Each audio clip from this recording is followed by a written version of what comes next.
Sa tingin ni Pangulong Duterte, hindi madali ang sinasabi ng Amerika na pagtulong sa Pilipinas sakaling may pag-atake sa South China Sea.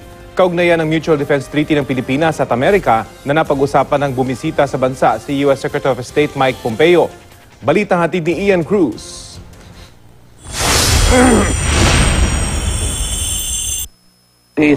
Sa harap ng mga taga Zamboanga City, muli pinagbalaki ni Pangulong Rodrigo Duterte na natupad niya ang lahat ng kanyang ipinangako noong kampanya.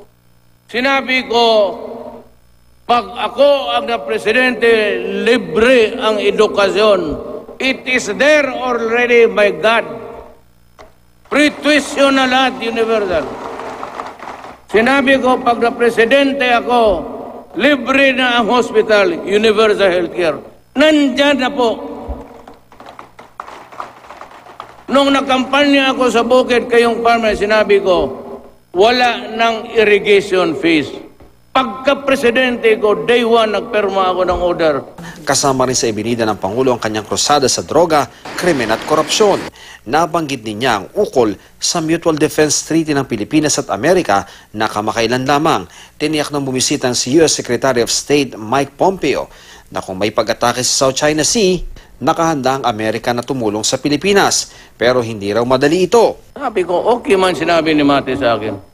We guarantee you na nandiyan kami sa likod. Pero ang problema nito, yung invoke na yung Defense U.S. Treaty, magdaan pa ng Congress.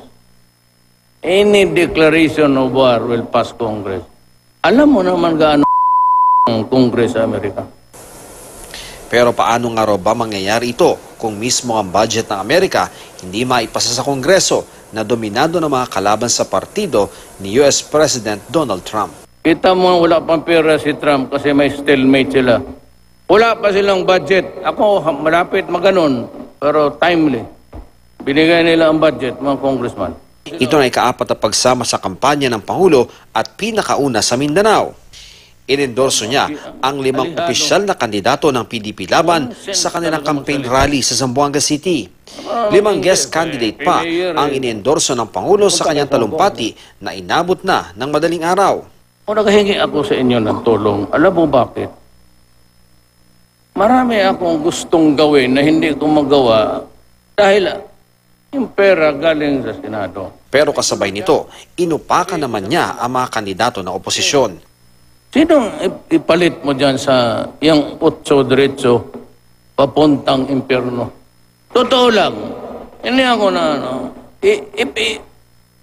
walang ginawa yung mga tao na yan.